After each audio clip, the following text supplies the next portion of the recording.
थोड़े बहुत ही हैं। आज मैं बैठे बैठे उंगली कर रहा था थोड़ी सी, तो देखते हैं कि जो बिहेवियर है वो थोड़ा सा नॉर्मल हुआ है नहीं हुआ है। क्योंकि देखो, आप लोगों ने भी कभी कभी देखा होगा कि अगर आप 2 4 5 दिन का 10 दिन का अगर ब्रेक लेते हो तो फिर सडनली जब मार्केट में जाते हो तो चीज़ें आपको थोड़ा सा समझने में टाइम लगता है ना। तो अगर आप 2 से 3 दिन का अगर ब्रेक ले रहे हो और उसके बाद में अगर आप ट्रेड करने के लिए आ रहे हो या फिर 4 दिन का 5 दिन का, तो एक चीज़ का ध्यान रखना, सडनली बड़े बड़े अमाउंट की ट्रेड लेने नहीं लग जाना। आप जिन भी चीज़ों पे काम करते हो एक बार देखो कि हाँ वो चीज़ें प्रॉपर तरीके से काम कर रही है अच्छे से या नहीं कर रही है। अगर कर रही है देन आप धीरे धीरे अपने अमाउंट को बढ़ा सकते हो और एनालिसिस का जो करने का तरीका है उसको कंटिन्यू कर सकते हो। और अगर नहीं तो फिर आप थोड़ा सा जो चीज़ें तुम जिन चीज़ों पे काम करते हो उन पर थोड़ा सा मॉडिफिकेशन करने की ज़रूरत पड़ सकती है। ठीक है, क्लियर है या नहीं है? हाँ या नहीं? जी सर। हाँ, ठीक है। बेचार हो गया है। चलो अपन एक काम करते हैं, यूरो जेपीवाई पे कुछ सिनेरियोज देखते हैं कि कहाँ पे हमें ट्रेड मिल सकती है। इसका रीजन? मैं रीज़न बता देता हूँ। यूरो यूएसडी पे मेरा ट्रेड था, इस पे भी ट्रेड बन सकता है यूरो जीबीवी पे। देखते हैं कि ये वाली ट्रेड क्या यहाँ से हमें पैसा देके जाती है नहीं जाती है।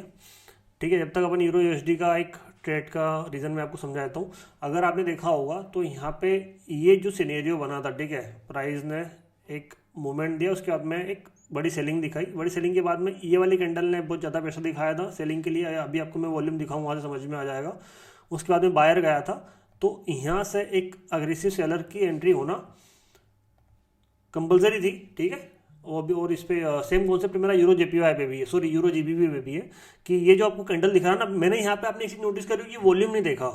ठीक है, इस वाली जगह पे मैंने वॉल्यूम नहीं देखा, लेकिन अगर अगर आप इसको ट्रेडिंग में भी जाके देखोगे तो आपको इस कैंडल में वॉल्यूम दिखेगा ज़्यादा। कौन सी वाली कैंडल में?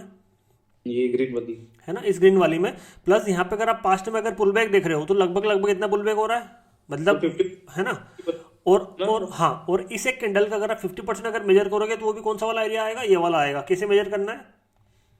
जो हम हमारा ये वाला मेजरमेंट लगाते हैं, डेट और प्राइस रेंज वाला, किधर गया? ये वाला। अगर आप इसको अगर देखोगे तो लगभग लगभग एरिया कौन सा आ रहा है? 50% वाला आ रहा है। वर्सन है। ठीक है, सपोर्ट भी बन। और प्राइस का जो बिहेवियर था वो क्या था? अप साइड था या डाउन साइड था? राइट। ठीक है, सेम चीज यूरो, ट्रेंड।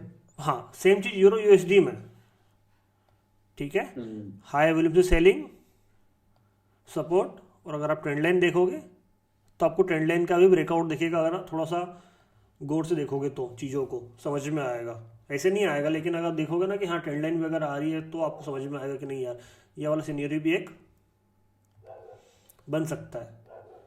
तो ट्रेंड लाइन का, है ना, ट्रेंड लाइन का सपोर्ट, ओ सॉरी, ट्रेंड लाइन का रेजिस्टेंस, इस वाले स्ट्रॉन्ग सपोर्ट का रेजिस्टेंस, और साथ में वॉल्यूम की कंफर्मेशन।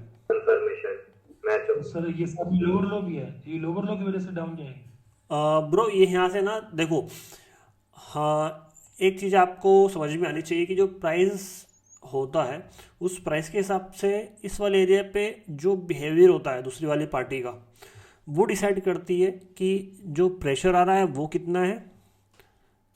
जो प्रेशर के साथ में दूसरी वाली पार्टी जो प्रेशर लगा रही है वो कितना है, और क्या नीचे कोई सी ऐसी जगह है जहाँ से मार्केट में और पैसा एक्स्ट्रा आ सकता है, या फिर यहाँ पे किसी किन लोगों के स्टॉप लॉस होंगे, तो हमें यहाँ पे एक सेलिंग देखने के लिए मिल सकती है। उसका भी रीज़न आपको मैं समझाता हूँ, वो भी समझ लेना, ठीक है, अच्छे से। प्राइस का बिहेवियर क्या था? बियरिश था। मार्केट ने हाई बनाया, नया हाई राय बनाया, नया हाई राय बनाया। ठीक है, जाहिर सी बात है बायर्स की पोजीशन बनी होगी या नहीं बनी होगी? यस बनी होगी। आपने भी देखा होगा कि अगर आप किसी पोजीशन में हो, आपने देखा कि मार्केट ने यहाँ पे नया लोअर लो नहीं बना रहा है, हाई राय बनाया, ठीक है, देन मार्केट ने को नया हाई राय बनाया, तो अगर आपने यहाँ से भी अगर उसे कोई सी पोजीशन बनाई या फिर इस ट्रेंड लाइन के ब्रेकआउट पे अगर यहाँ से कोई सी पोजीशन बनाई है, तो आप अपना ट्रेलिंग एसएल तो साथ में खींचते खींचते ले जाओगे ना कि आप चलो ठीक है, प्राइस अगर यहाँ तक आ गया है तो मैं ट्रेलिंग एसएल अपना क्या कर देता हूँ, लास्ट वाले लो पे कर देता हूँ। उस वाले सिनेरियो में पुरानी पोजीशन को निपटाते हुए मार्केट क्या करता है, वो भागता है। तो सडनली एक सेलिंग का मूव, या फिर नीचे अगर कोई बड़ी अगर लिक्विडिटी होती है तो उसको ग्रैब करने के लिए मार्केट एक और बिहेवियर दिखाता है और उसके बाद में फिर ऊपर जाता है। उसी तरीके से हम, क्योंकि देखो हम अगर जो ट्रेड कर रहे हैं किस पे कर रहे हैं, फॉरेक्स मार्केट में ट्रेड कर रहे हैं, करेंसी ट्रेडिंग कर रहे हैं हम, हाँ या नहीं? जी सर। है ना। और करेंसी ट्रेडिंग में आप चाहे एफएक्स करो चाहे बाइनरी करो, चार्ट तो वही चलेगा। यूरो यूएसडी का चार्ट यहाँ पे भी वही चलेगा, और आप यूरो यूएसडी का चार्ट किस पे देखोगे, ट्रेडिंग पे देखोगे या फिर कहीं पे भी देखोगे तो वहाँ पे भी वही चलेगा। तो हमें इन चीज़ों को फॉरेक्स के हिसाब से ही देखना पड़ेगा। ठीक है।